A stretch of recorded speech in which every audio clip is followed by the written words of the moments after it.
all of his colleagues in the Florida system.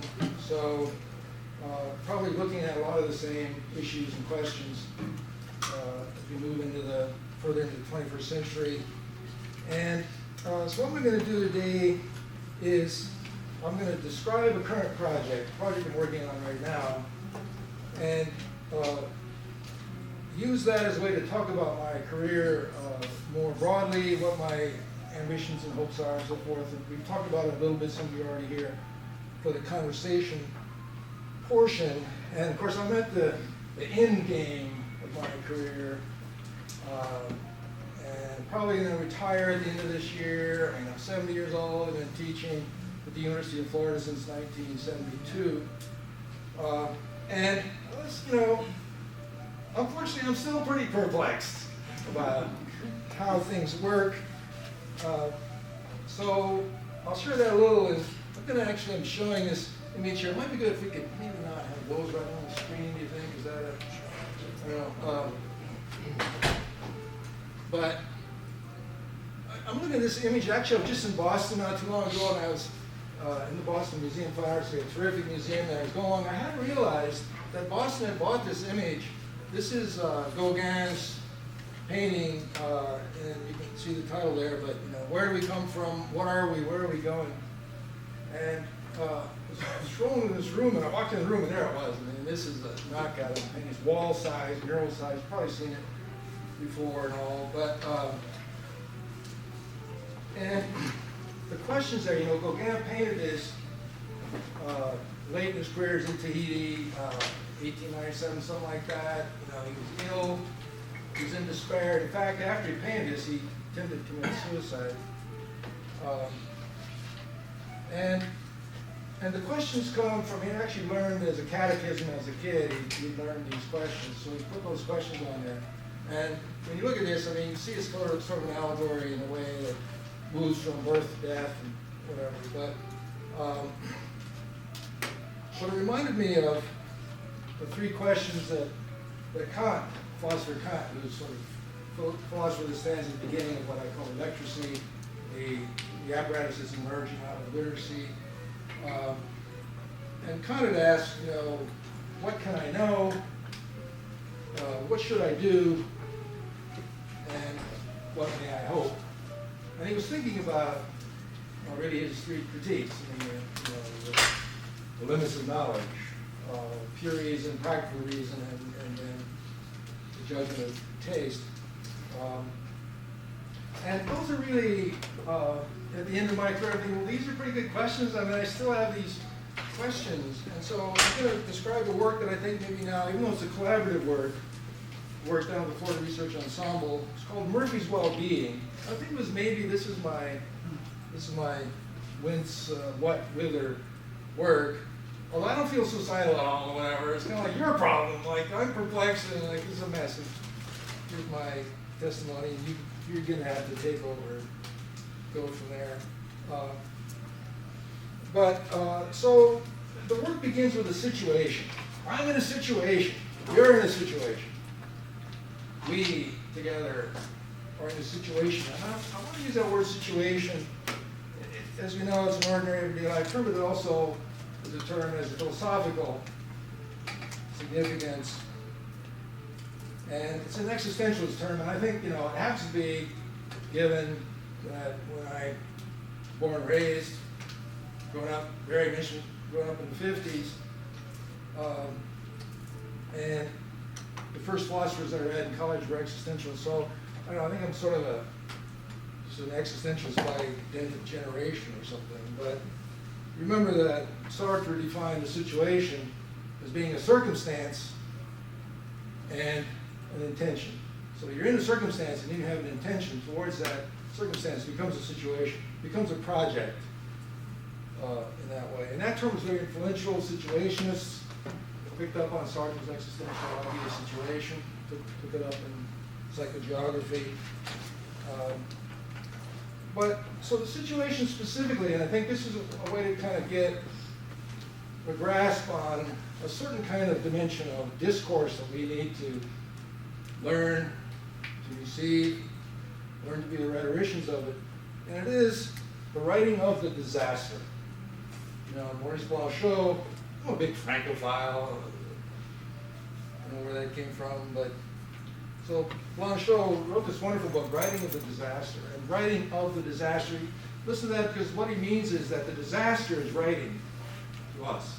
The disaster is speaking, communicating something from a collective dimension of being. We are the recipients of it. So the challenge of our rhetoric is to help design this position of reception. You know, in Jacobson's functionality, we know the functions of discourse. We know we know about sender, but receiver, right? Our rhetorics are more from the position of sender now. We need to think about the rhetoric of receiving and reception, a conative position. So learn how to listen to the world, specifically listen to the artificial world, listen to and become, if you like, this is a little corny, but disaster whisperers. That's possible. So we got a wonderful disaster in Gainesville, Florida. And part of the template here is like, when I'm talking about my situation, I want you to be thinking about your situation. Like how, you know, because we're talking about global, local. It's sort of global. We have local disasters. So, Gainesville, Florida, we have a Superfund site. You know, Superfund created in 1980 in response to the first one, which was Love Canal in Niagara Falls, and a neighborhood had been built on toxic waste dump.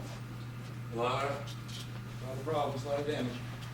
So we've had a site, Cabot Coppers, was a plant there for about 100 years, and they made pine tar. They made pine tar to preserve wood, because wood, especially in our kind of environment, rots.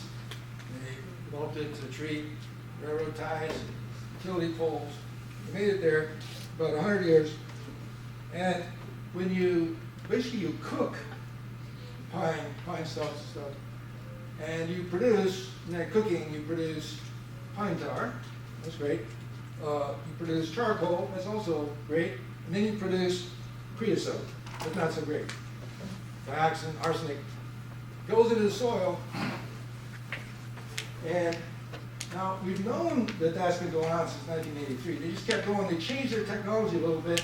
And what the changing of the technology did was, well, we still had stuff going in the soil, but then we also had dust particulate being picked up and going into nearby neighborhoods, a particular neighborhood called Stephen Foster neighborhood next to it. So that also got a different kind of pollution. And so the thing to think about here is that we've known about this since the 1980s. They finally closed it down a couple years ago. There have been a lot of court negotiations and so forth. We're in remediation now, supposedly, and we have 5 years before the water flow carrying the dioxin and the arsenic hits the Murphy is the correct word, but it's got polarizing and Murphy, hits the Murphy wellfield, and the aquifer is contaminated and unusable in North Central Florida. And that would be a disaster. So there was this part of the community getting organized to finally try to act upon this collective event. There was a community art project sponsored by the community, and they had some funding and so forth. And we invited artists in the area to contribute, and the idea was the arts had something to say about this that might help the community reflect upon its own actions. And remember, we're interested in this kind of collective being, this kind of collective dimension of intelligence. Because we know that back in the origins of literacy, you know the story, Socrates went around, he would catch, maybe you signed the dialogue, Euthyphro. Euthyphro is going on his way to accuse his father of impiety, and Socrates stops him and questions him about and piety and ask him to define the terms of work, as we were saying earlier, he can't do it because that's a literate skill. It'd be like stopping me and asking me to program a computer. You have to have a literate kind of intelligence to define it. So basically, Euthyphro, what Socrates showed in his dialogue is Euthyphro didn't know what he was doing as an individual.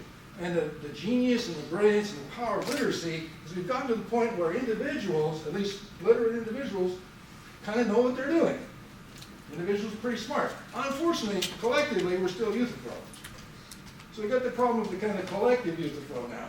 How do we get the community to understand that it doesn't know what it's doing and what to do about that? So the Order Research Ensemble is part of this project, this community exhibit of art, kind of help the community reflect on what it's doing.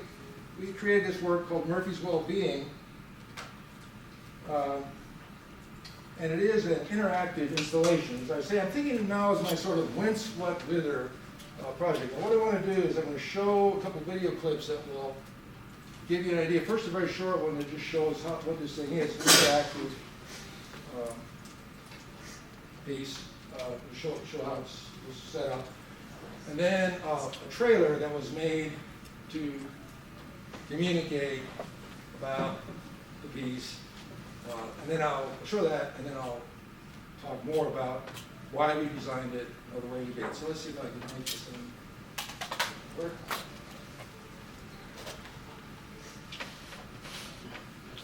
Yes.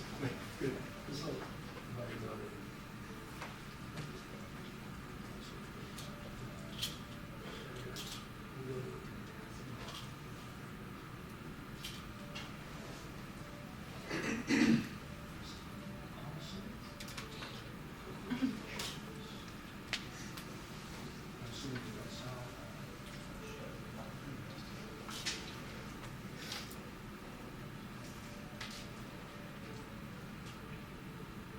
Well-Being is an installation composed of 2 synchronized video projections and an interactive multi-touch table that allows participants the ability to investigate and navigate the Cabot Copper's Superfund site and adjacent surroundings.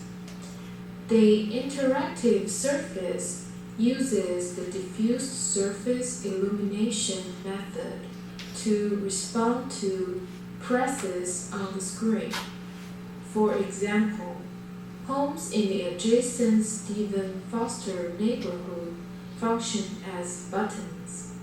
The viewer presses a home, thus triggering playback of contextual related video projected on the nearby walls. The projection on the left will be an interview with an occupant from the home, and the projection on the right will be a video programmatically selected from one of the pop cycle categories previously enumerated.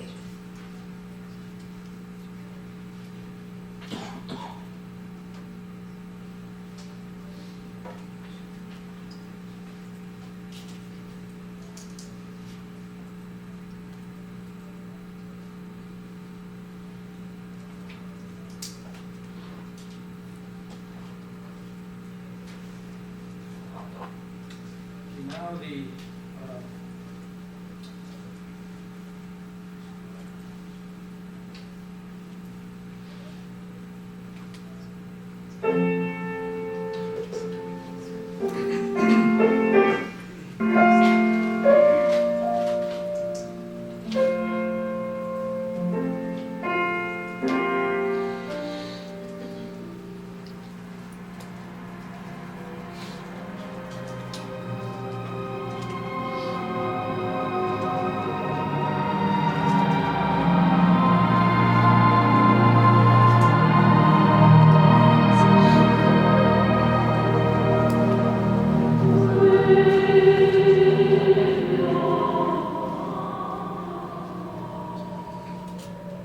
Murphy's Well-Being is a consult, a genre for community deliberation on a Superfund emergency. There is a disturbance in the wellness field of North Central Florida. There is an appeal, a call from our neighborhoods, and from one neighborhood in particular, named for the songwriter Stephen Foster. It is a test of responsibility. What is that feeling? Is it obligation? The stickiness of pine tar is an allegory of what bonds us with our neighbors. How can the Stephen Foster neighborhood serve as a fable about the wellness of America? First, because Stephen Foster is acclaimed as the father of American music. Composing Old Folks at Home for a blackface troupe in 1851, Foster needed a name for the river referred to in the lyrics. Foster never visited the South, but he found the name Swanee in a dictionary. A version of the song bowdlerized to remove reminders of the slavery institutionalized in the antebellum South is now the state song of Florida. Stephen Foster imagined our plantation as an image of happiness, if only it was as easy to purify our water as it is to clean up history. Who else imagined our happiness? Samuel Taylor Coleridge in Kubla Khan, one of the greatest poems of the Romantic imagination, invented a composite city called Xanadu. In Xanadu did Kubla Khan a stately pleasure dome decree. Coleridge based his description of the pleasure dome mostly on Bartram's Travels, published in the late 18th century, in which Bartram described the karst topography of north central Florida. 4 sites are composited in Xanadu: Chengdu, Kubla Khan's capital city, the mountains of Kashmir, the caves of Abyssinia, and the sinkholes and underground river of Alachua County. In other words, what happens to us is happening in Xanadu. Xanadu is polluted, and the old folks at home testify to the disaster. The Florida Research Ensemble produced Murphy's Well-Being to help us understand our fix. Other consultants informed the community about engineering options or corporate calculations of cost-benefit outcomes. The Murr Agency consultants add the insights of arts and letters expertise, concerned with a measure of well-being which, we know, is priceless. The testimony of our neighbors is a call not just to duty, but to Xanadu.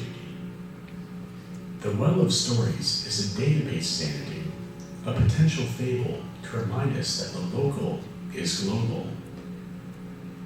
As Xanaduans, we live in 4 places simultaneously: Alachua County, India, Hollywood, and Utopia.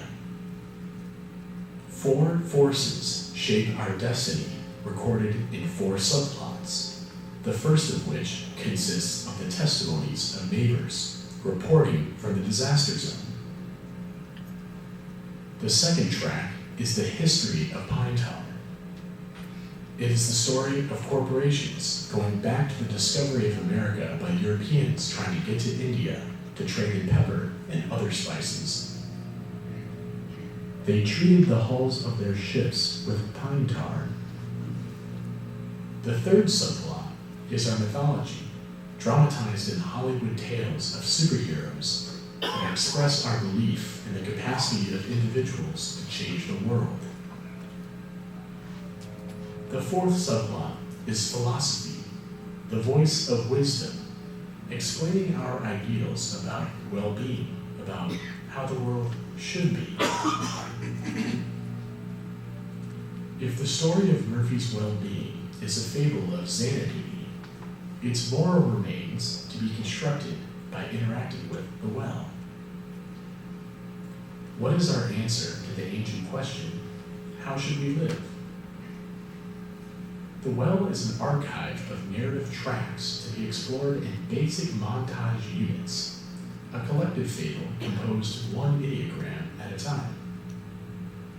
The fable emerges by juxtaposing neighbors' testimonies with passages from the other's entry places. You consult with the well by selecting neighbors and relating them to one or more of the subplots shaping their world. History, mythology, philosophy. The inventors of cinema learned from ancient ideograms how to express thought by means of images. An ideogram combines two sensory properties to evoke an immaterial thought. The Chinese character for happiness combines the figure of music, a hand striking a drum, with singing, an open mouth. Happiness is a feeling like that expressed in a song such as Old Folks at Home, Way Down Upon the Murphy Wellness Field. How do these ideograms make you feel? A clue to the moral of the fable is in the very name of Murphy's Well Field, since the Murphy game is a classic confidence trick, a bait-and-switch scam native to American folk culture. We wanted pepper and got poison. If you used pepper today, you helped pollute Xanadu. The pine tar commodity produced at the Cabot Copper's site is a kind of tar baby, like the one created by Briar Fox and Briar Bear to catch Briar Rabbit, and the fables adapted to cinema in Walt Disney's Song of the South.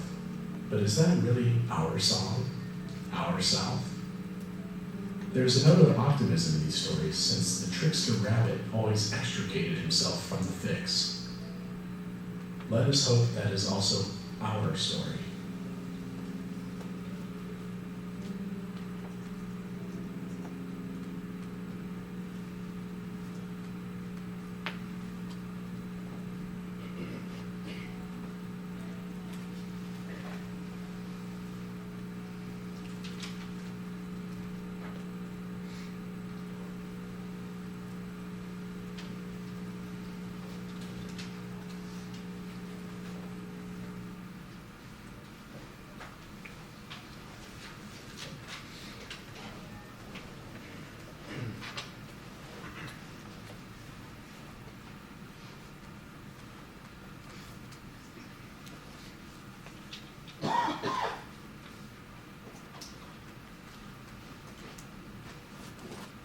Okay, so let me say a little bit about the fable that they're trying to construct there. So the idea is the citizens come in, and there's been a lot of information now recently in the newspapers, and there's been organizing committees from the Stephen Foster neighborhood, and of course there's developers and everything. You understand, and this neighborhood is right in the city limits of Gainesville, so it's like, you know, the actual polluted part is about 1 acre. It's like a 9-acre site, I forget the exact size, but about an acre that's really seriously polluted. It's very, very seriously polluted. So the whole community has a lot of stake. The question is trying to decide what's going on. Part of the issue is that, you know, it has to do with the individualism we were talking about earlier. So everybody kind of thinks, oh, well, this is kind of a one-off deal, like it just happened to happen here in Gainesville, but, you know, things are fine everywhere else. But actually, there's 1,300 Superfund sites in the United States, 68 in Florida.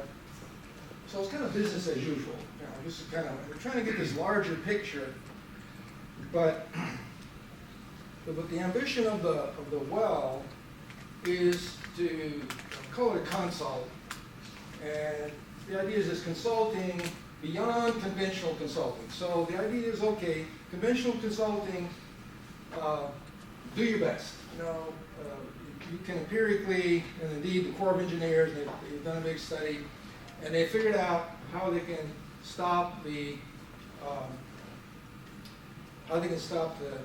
pollutant from reaching the aquifer. And I actually want to show this image.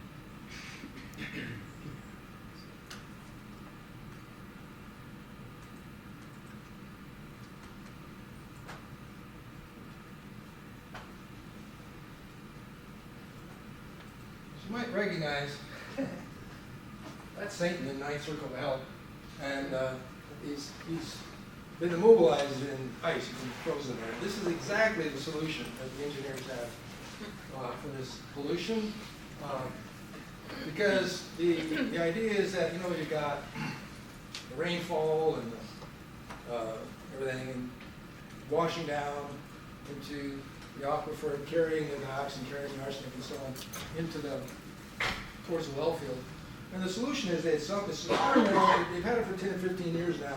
And you put a chemical, you know, you pile up all the polluted soil. To remove it, I guess, is too expensive. So you pile it all up in one spot. You sort of make a kind of a dome there. You cap the dome so that there isn't any more seepage from the rain. And then you inject chemical into the soil, and it freezes the pollutant in its spot, and it won't go any further. Now this is cool because that's just exactly the solution God had for Satan too.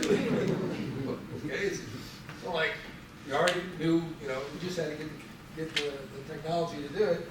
But Dante is relevant here because part of what we're saying is, you know, my theme all along has been that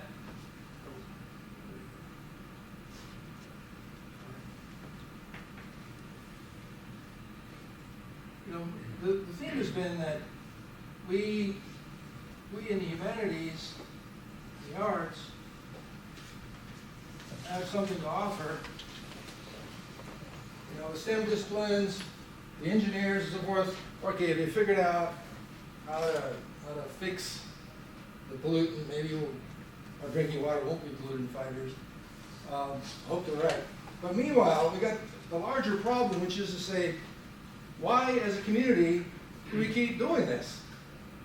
What, you know, the sort of collective euthyphro problems, like, you know, how come is it that we keep polluting our own nest?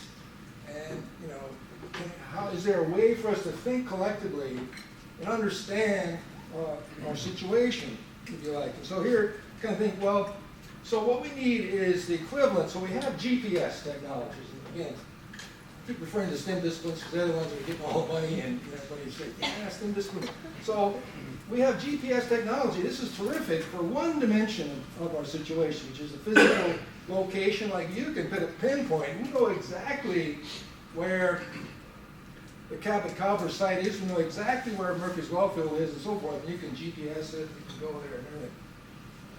But what we need is EPS, existential positioning system, because there's this larger situation that we're in. Now, previous epochs, the pre-modern epoch, whatever its narrow limitations and so forth, had an EPS system. That is to say, it had an allegory system. You know, and this will be familiar to you. You know that you've studied this. Dante's Comedian is like supposedly Apotheosis, the culmination, the best example of this allegorical system. It's an allegorical system. As I say, the pre-modern world, the Judeo-Christian, Greco-Roman, pre-modern world, and there was a sort of typological situation. So the believer knew where exactly he or she was in the metaphysical world. You knew your place, you knew your position, you knew what was going to happen. So the literal level was the Old Testament. Story of coming out of Egypt. And the allegorical story was the New Testament. It turns out the New Testament, the life of Christ for resurrection, is in the life of an individual, the coming out of Egypt. This is two stories typologically repeat one another, create this very powerful pattern. The individual believer then says, what would Jesus do? I mean, they model their own life on the life of Christ in order to understand their own life and death in this larger picture. And then there's the anagogical level, the world historical level, which is to say the world is moving through towards the end of time when there will be a last judgment, and that will be the end of the world. So this is an EPS system. It's an existential positioning system. People knew where they were. And of course, in modernity, this completely collapses. And as this particular explanation collapses, but what our philosophers have taught us is that each epoch does not simply wipe away the previous epoch and start over, but there is this phenomenon of reoccupation. This is Hans Guggenberg's idea. Hans Guggenberg wrote in the most authoritative book on secularization, coming into modernity. He says secularization, what it does is it keeps all the questions from the theological era, but just throws out the answers. Gives you a new set of answers, keeps the questions. So, because the questions are still there, whence, whither, whence, what, whither.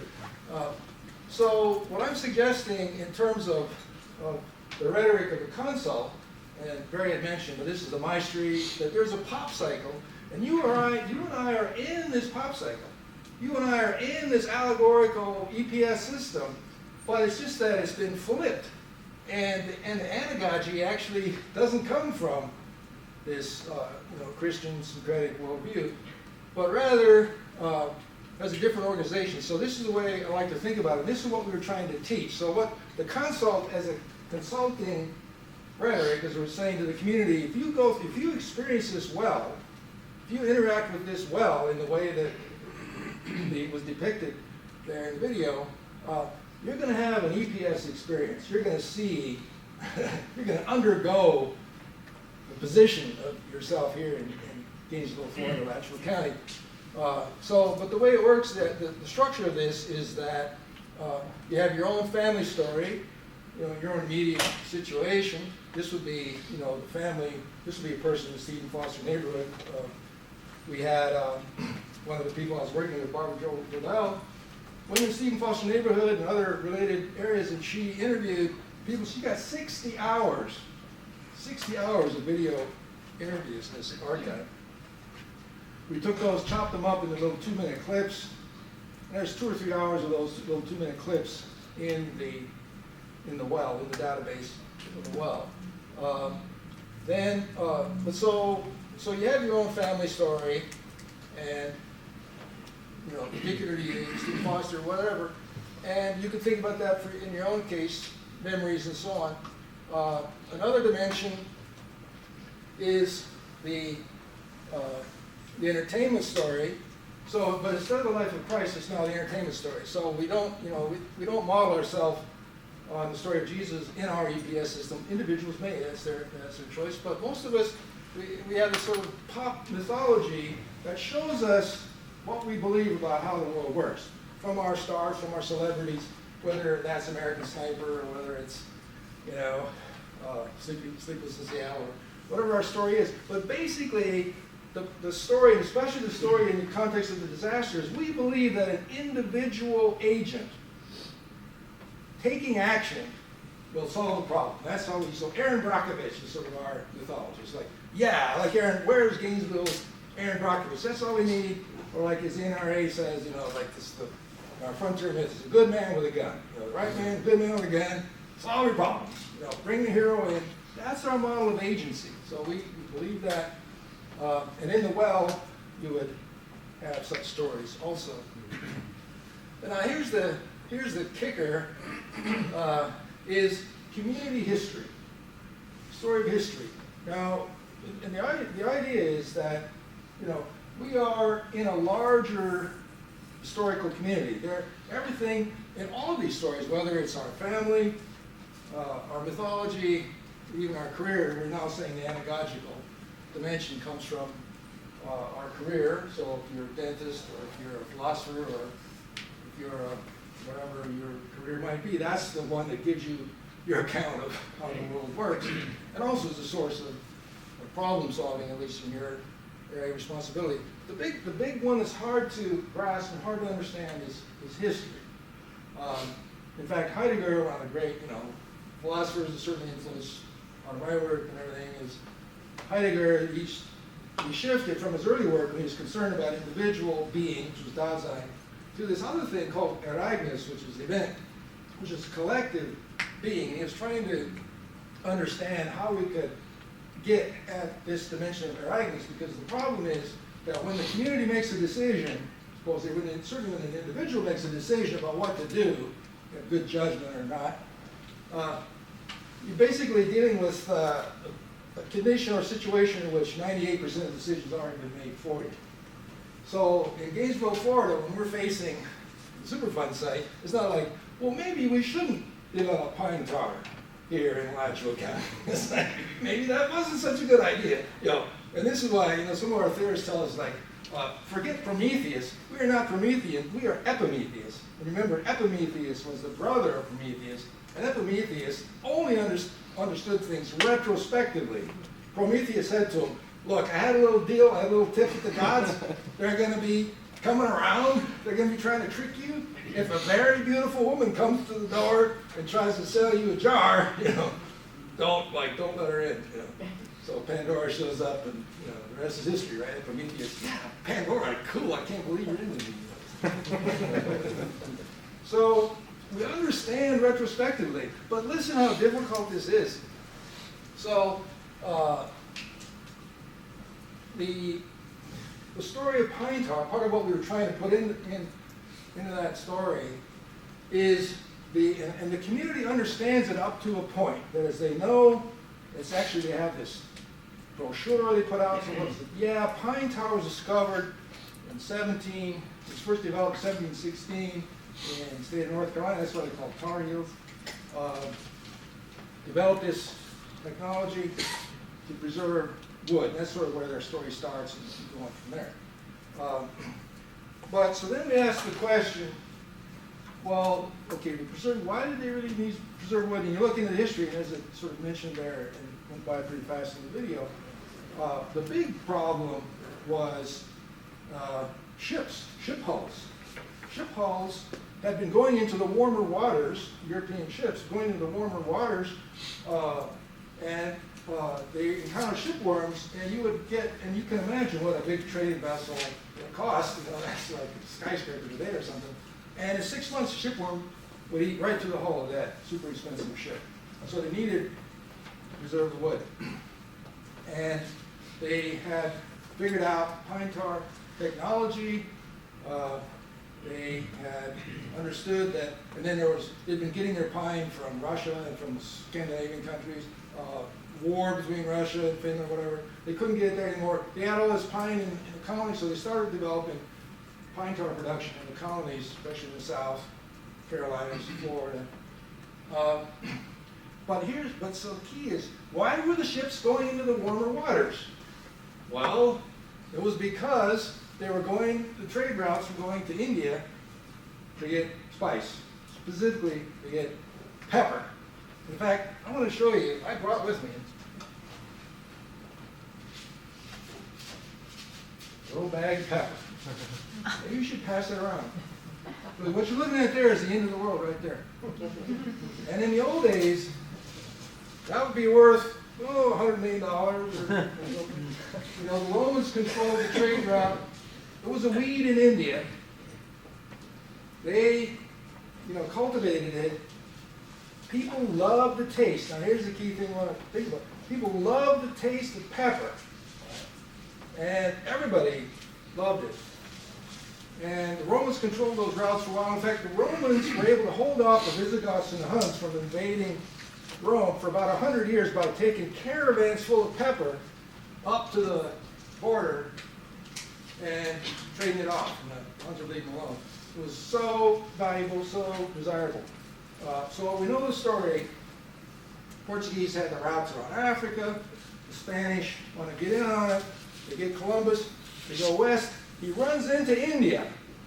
Oops, except it's North America. Why are the Native Americans called Indians? Yeah, you thought he was Indian, trying to get to India because they wanted pepper. And ladies and gentlemen, so we were willing to commit genocide on the native peoples in order to get the pepper.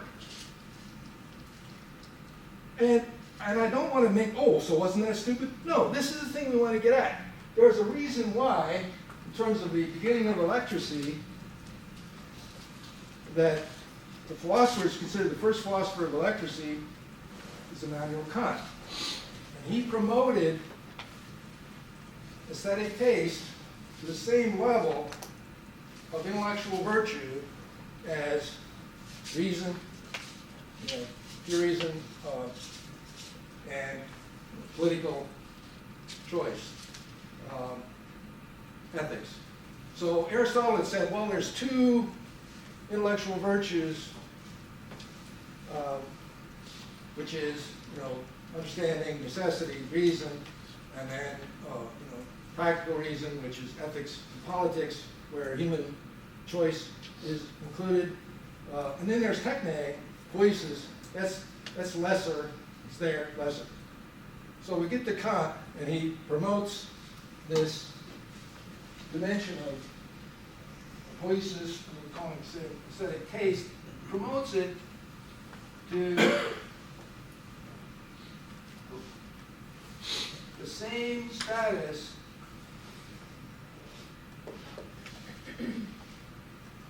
as the other two dimensions. And of course, we know why that's so important. Let's see if we can find my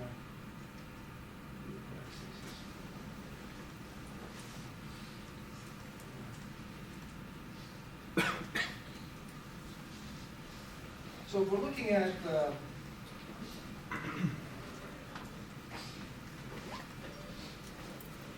we're thinking about what the well is doing. Turns out that that the three intellectual virtues, we're saying three capabilities, the three powers of human intelligence identified since classical Greeks, continuing on through today, we're saying is theoria, theory, reason, reasoning, and praxis, action, political, ethical choice, and then beauty, pleasure, attraction, repulsion, that Kant addressed in Judgment of Taste. And what's happened through the tradition is these three have always been quarreling. The assumption was always, well, these three can't get along. One is better than the other. Philosophy knows what should be. History has the facts of what is, what was. And then, aesthetics, poiesis has imagination of what could be. And somehow there's like one is truer than the other, and decide which one is truer. Or we have the story of the Judgment of Paris, where Paris is supposed to choose, again, the gods have set up a trap here. Which one is more beautiful? Athena, Hera, or Aphrodite? And they take a mortal, Paris, and he's allowed to choose and award the golden apple to one of these people we recognize. Oh, Athena, well, that's wisdom, that's knowledge. Hera, that's political power and praxis. Aphrodite, that's sensory, sensual pleasure. And it's always a challenge for artists to and this has been a hugely much portrayed scene since classical times. Hubert Damisch has written a beautiful book called The Judgment of Paris, all about the history of this painting and this image, this topos. But of course, all the figures of women that are portrayed in these images, they all look alike. How do you visualize praxis? Like, how do you visualize wisdom? They're all like three good-looking babes, I don't know. And Aphrodite wins because she promises Paris, each one tries to bribe power, knowledge, or satisfaction. Paris takes satisfaction. She bribes him with Helen, the most beautiful, most attractive woman alive in the world, and he takes her away from Agamemnon. We know the rest. Right, the war, the Trojan War, and the fall of Troy, and all of that. It's like disaster. If you choose taste, you're doomed. But we do choose taste. And so part of the thing here is we have to say what we're finally facing up to in electricity, and this is sort of the point I want to leave you with so we can shift to a conversation about this. The challenge is that what we've been handed in electricity is this idea of saying theopraxesis, I call it, meaning that, and it turns out that the structure of the whole apparatus history, you put them all together, that the challenge is that each apparatus has addressed one of these three powers. We say capability, power, virtue, you all mean the same. same thing, that, that each one, so we say, well, orality took this idea of right, wrong, what action, what's the right or wrong action, in the context of religion. Literacy took true, false, took science, took wisdom, took Athena, whatever. And now we're saying what's left is we have to finally face up to and overcome this repression, suppression, repulsion, distaste for addressing our incorporated corporeal sensory being as bodies. And the fact that we will do anything to get a pound of pepper. That libido, if you want to call it that power of our bodies to experience the heat of pepper will move nations, will move historical forces on a global level. That's the cause. It's like, so like that, peppers, that's the atomic energy of human desire. It's that libido energy of people desiring and acting upon those desires is the force of electricity that has to be reckoned with and is being reckoned with. Corporations are doing this. This is what corporations are interested in. They are interested in attraction and repulsion. That's their responsibility. They are not interested in right and wrong. That's for science. They're not doing science. They're not doing, or religion, they're not doing true, false. They're not doing science, they're not doing religion. That's being done. It's going to continue to be done. There's this new dimension that's being addressed by the corporation. Its rhetoric's being invented in the entertainment corporation. We need to get in on that. We need to help develop the rhetoric, the logic, the practices to help people address this dimension of what we love and what we hate, this desire for pepper. And we've got the tools to do it in our traditions, but the challenge, it hasn't been invented yet. I'm working on that, but I'm old. I'm tired, and I got some steaks on the grill. So we're going to have to turn it over to you, take it up in your own local case, but with global implications for sure. So, thank you.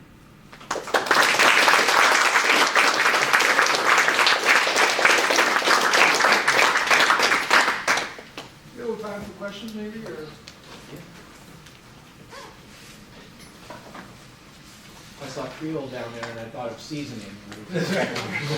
I want my pepper back. It costs $7. It costs $7 now. And you go in the supermarket and you see racks of spice. Maybe you read those histories, the history of spice, Shibboleth or whatever. I mean, it's like, man, worlds removed, civilization removed, just so we could, adjust. So we can do that. Yep. Yeah, locally we have like the Environmental Protection Agency here, headquartered in Orlando, and we also have the St. John's River Water Management District, which regulates water usage and so forth. So I wanted to maybe say a little bit more about the official response to the environmental situation there in Gainesville, and the costs and so forth, and why maybe more specifically, why they can't take use another method of dealing with that contaminated soil as opposed to the one method. Right, yeah. Yeah, that's a good question because part of the local activists, for example, did not want to settle on this remediation deal because, like I said, you got two conditions, two pollutions going on.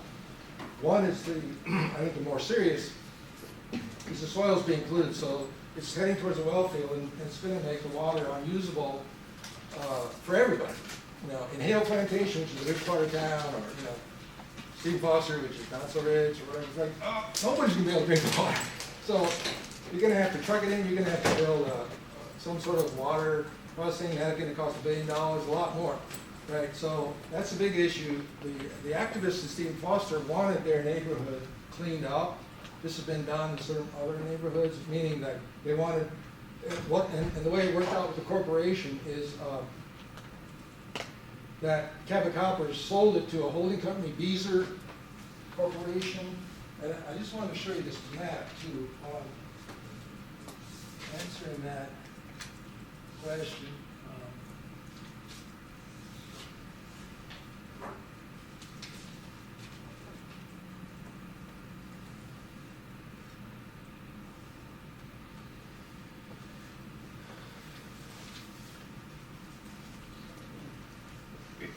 So, when you look into Cabot coppers, especially Cabot specifically, you Google them, you'll see that they are involved in lawsuits all over the world. There are people suing them everywhere. Now, what are they doing wrong? What they're doing is, we want pepper. That is, we want the kind of, weird metals and stuff that go into these iPhones and so forth. So they're getting them for us. And in doing it, they're polluting the world. They're creating disaster environments. So, like, this is a map. There's 1,300 sites. This map, like, nobody. There's 10 regions in the 10 regions. We're in region 4. We're in region 4 and so forth.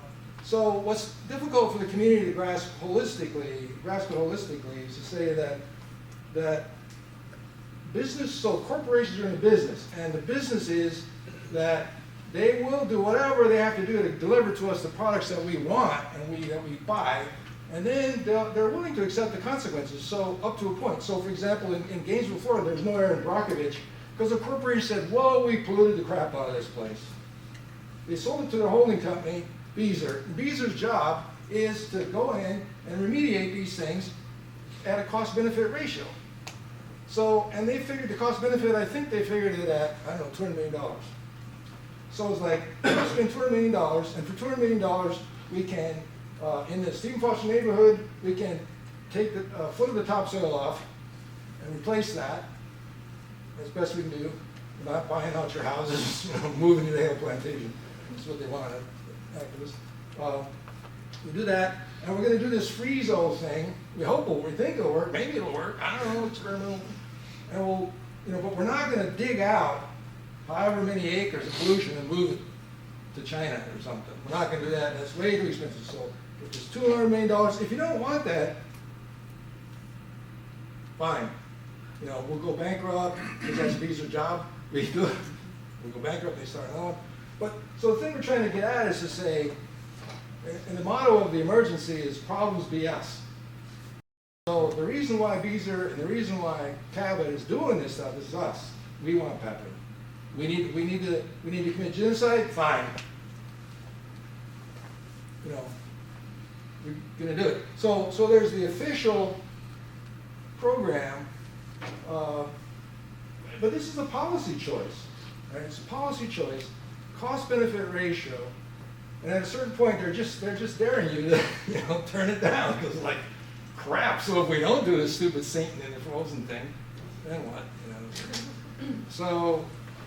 So we're really, so we're at a point. So here's where this is actually didn't get this. So here's my concluding point. Is my analogy here is always, it's not my concluding point in general, but it's this point here is. So I think it was John Cage who said this, or some wise person said this, but it's like, what's the difference between a dialect and a language? And the difference between a dialect and a language is that a language is a dialect with an army. So the reason why the Spanish speak Castilian and not Catalonian, because Castile had a big honking army, Ferdinand, Isabel, and all that. Catalonia didn't. So there's this political dimension that's emerging. Now the problem, and as you know this, so, like when you do focus groups and so forth, and people, they say, well, would you rather have railroad ties that, don't rot right away, or would you rather have drinking water? People are drinking water. They make the right choice. But then they say, oh, well, that'll cost a lot more, and so forth. Oh, never mind then. So what's needed is, and what is emerging, and this is what the theory is saying, and we can see evidence of it. So what's emerging in electricity, as we could predict, is a new political entity, new experience of personhood beyond self, and a new kind of collective identity that I mentioned at the beginning. So the well, the consult, is for a collective Euthyphro. You've got to make Euthyphro smart. And it's kind of like with artificial intelligence, it's slow going. So you might remember that Descartes, it said, he was practicing doubt. So he believes that God underwrites truth, but he said, what if God were an evil deceiver? So that he had made human beings in a way to amuse himself. So that our foot would be sitting around the fire, and our foot would be in the fire, be burning off. And we would know that something was wrong. We'd have to go through a checklist. And by the time we got to our foot, it had burned off. And it got us going. That's so fun. No.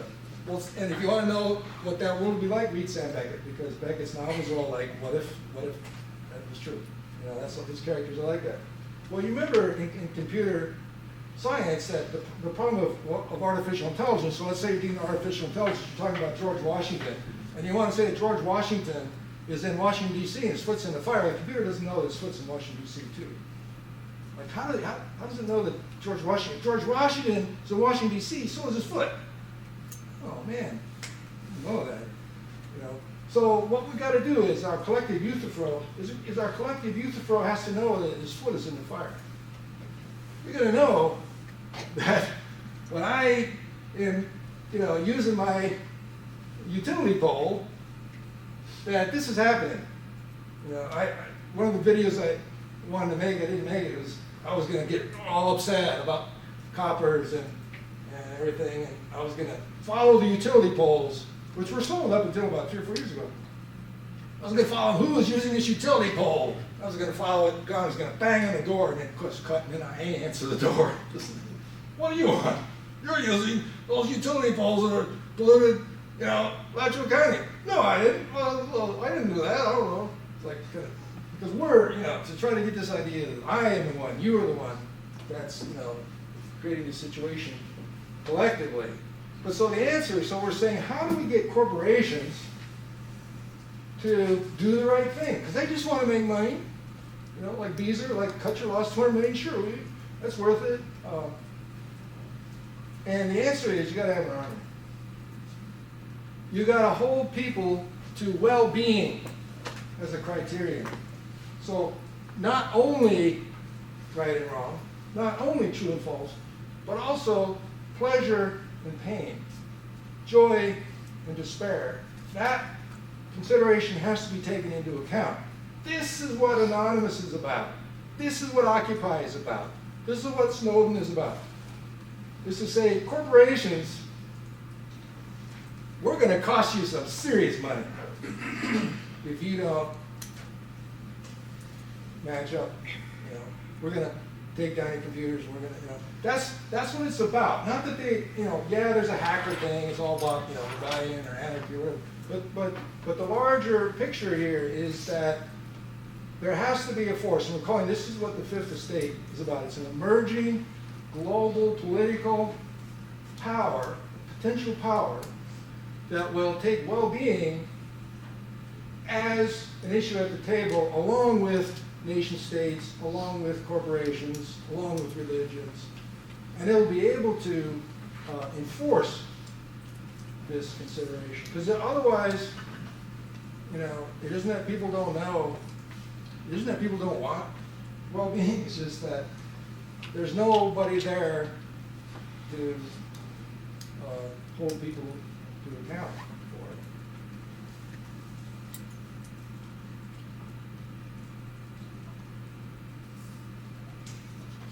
Okay.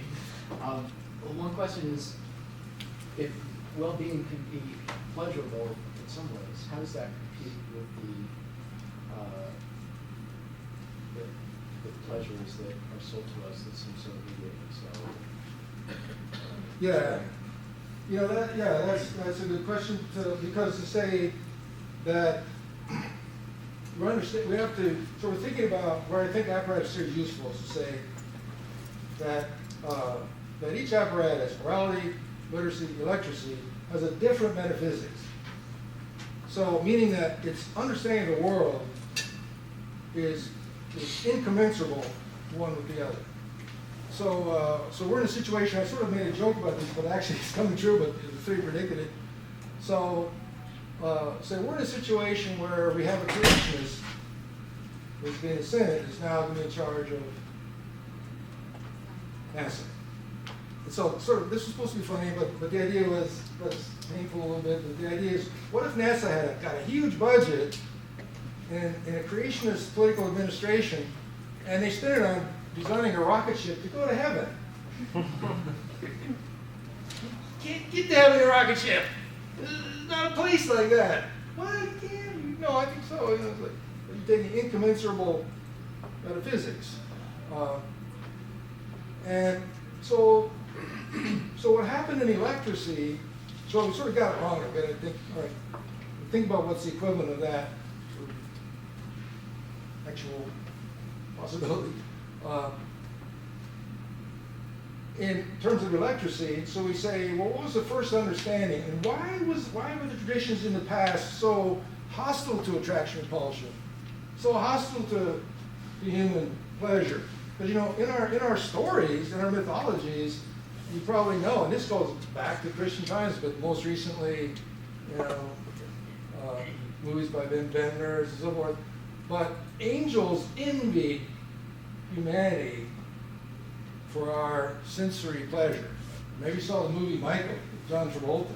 He's come back to sort of help one last more sap his life back together. And like he eats sugar, you know, I don't know, he like pours a whole bowl of sugar on his cereal, and he smokes constantly, and of course, a lot of parties and stuff. It's like, oh, humans, you know, like this, or like in a more austere philosophical vein, the angel comes down to earth and momentarily is embodied and makes foot tracks in the snow, just as ecstatic. Foot tracks in the snow. This is like the power of having a, because angels don't have bodies. The last person you want to ask about sin is an angel. I don't know, because they don't have bodies. Like, yeah, I have no clue, dude. I mean, I don't know why you're like that person. It's all theological. But, you know, but so, you know, so the problem of attraction repulsion, you know, for the corporation, is, you know, is a misunderstanding at first. So what is the actual site of the invention of electricity? Keep this in mind. Our equivalent of the academy in Athens is Montmartre in Paris in the 19th century.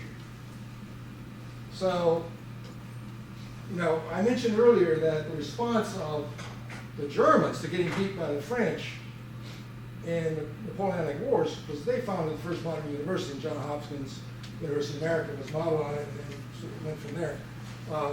What was the French response to the Franco-Prussian War? Because in the, you know, Prussians got back at them, 1870s, another war, Prussians totally demolished French in short order.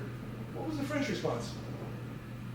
And actually, it's quite amazing, because once again the French lost Alsace and so forth. And so the Alsatian French came to Paris, and they went up to Montmartre. Now Montmartre was in the outskirts of Paris, and it was a red light district. Outside city limits, they had these cheap wine, gambling, loose women, parties and so on and so forth. And the avant-garde, and what these Alsatians did, and they started these clubs, and they started these cabarets, and the cabaret scene was the French response to getting beat in the Franco-Prussian War. They didn't start another university, they started Las Vegas. And basically, this is what Montmartre, but in the cabarets of Montmartre, which were entertainment dives, addressing all the vices, they invented modernism. And modernism is the logic of electricity. Dadaism, we want in short, Dadaism, the Baxter machine. That is our propositional logic. That's our topical logic. That's what it is. It's already been invented. We got to start teaching it though. So the cabaret is the academy. Now, how do you generalize from the cabaret? Cabaret Voltaire. You know, that's it. It's like, where's the next best thing? No, it's already been invented in pure form, just like Aristotle invented, you know, propositional logic in pure form. Following 1,000 years, worked out how to use it in teaching topics and so on. So a little misunderstanding. So I'm saying Las Vegas is entailed by the Montmartre Cabaret. And you think about Las Vegas. So Las Vegas is cabaret made family friendly. Bring your kids and lose your fortune and like play the slots and see the show and the party girls and like But that seems to be lame. I mean, like, that's sort of like a misunderstanding. It's kind of a literalization. Oh, so I guess everybody wants wine, women, and song. Yes, gambling and all the vices. No, that's not it. It's the right idea, though. We want to legitimate sensory, bodily pleasure, but it has to be put into a metaphysics. It has to be put into a practice, a worldview of well-being. But when you create and always think about these principles, you know, any conceptual structures and oppositional structures and dialectical structures show well-being is paired with disaster. So it's well-being against disaster. But the other side of well-being is disaster. So the people that wanted pepper, or the people that want pot, people that want anything like that, they don't want to kill a bunch of border guards. They don't want to, remember those ads a while back? A little middle school kid says, yeah, I killed 5 border guards today. And the fellow said, how did you do that? Well, he didn't do it personally, but the dealer that was the dealer of the guy that he bought it from on the street, that person killed the 5 border guards. You know? You're in this chain, this seriality experience, this holistic condition. And so we got to know that our left foot is in the fire. We don't seem to, it's like, we don't want to be, you know, the Epimethean retrospective, whoa, my foot burned off. Should I have known? So, is that an answer? That's an excellent answer.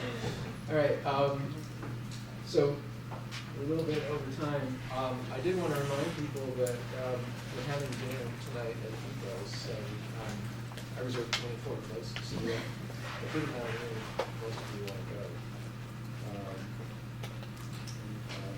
About a half-hour drive, so.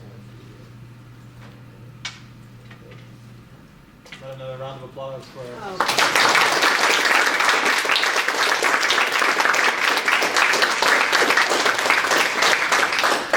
Stay tuned to your email for our next guest speaker. Thanks so much for coming out. Thanks, everybody. Appreciate it.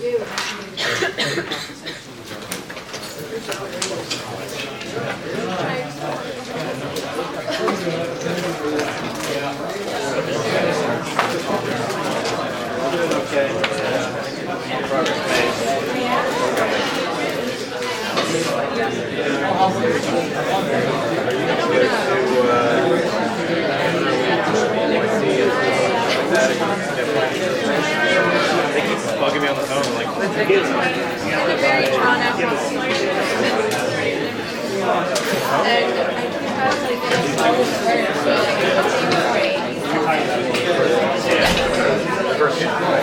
nobody said it here.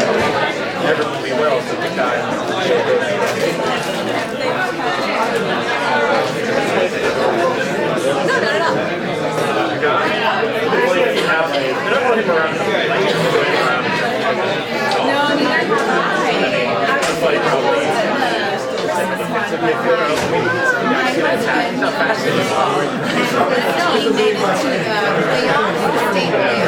and it was on the same day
Exactly. So I think it's one of those. It's better to have it.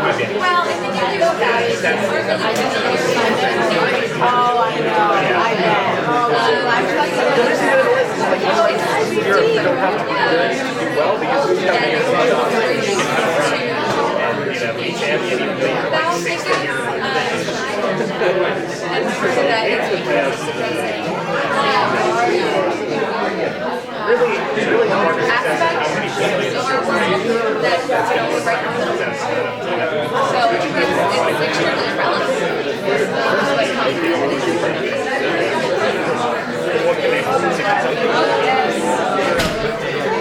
Are they opening up the entire meeting? Yes,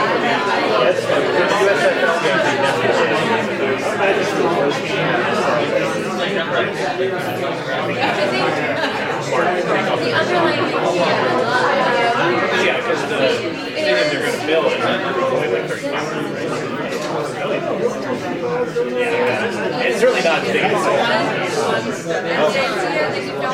That's an average thing of big recognition to get active and involved, which I think is really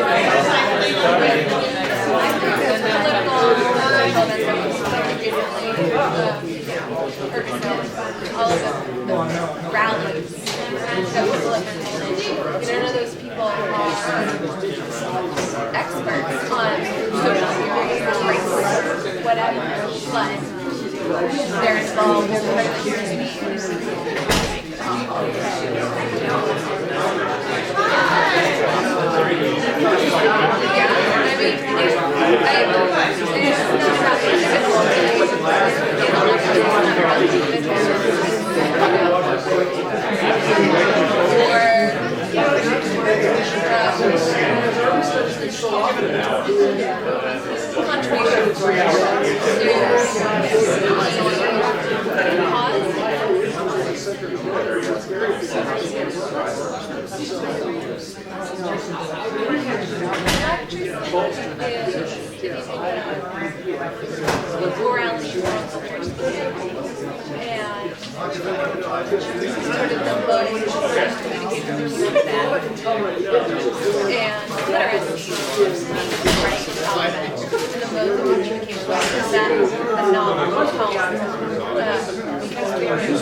I never told the students I was out today. Well, like one of the things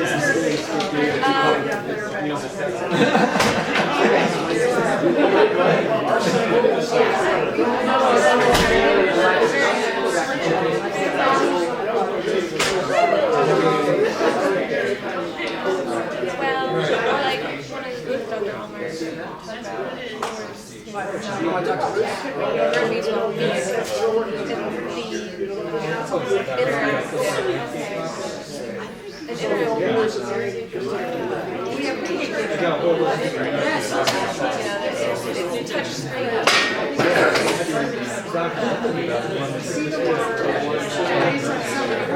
So video stuff, images stuff, sound, interviews, every aspect. Different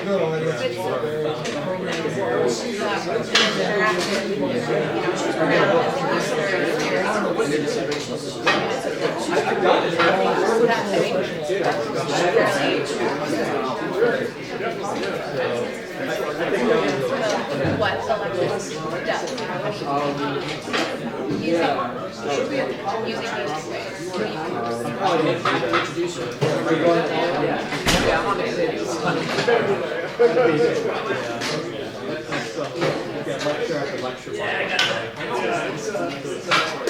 Well, I think one of the things, Yes, and I talked to my friend about I'm gonna get that is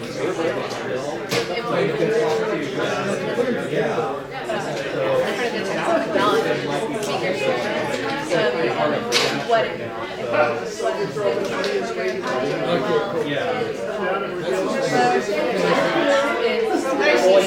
to our age. Good, I don't get you out often. And he would turn down and video and all these things. Very different. We can't put it together, but it's all about, we're moving into TV. Figure out how our class projects are ramping up. What we have learned from. Gee, how are we? Oh, What we have learned from books. good. We're learning about.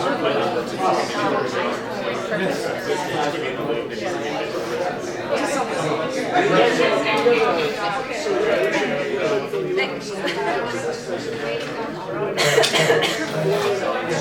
No. All right, thank you.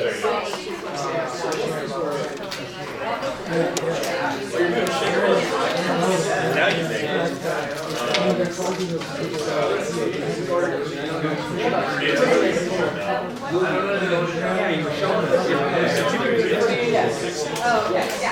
It felt like the Orange County has reached out.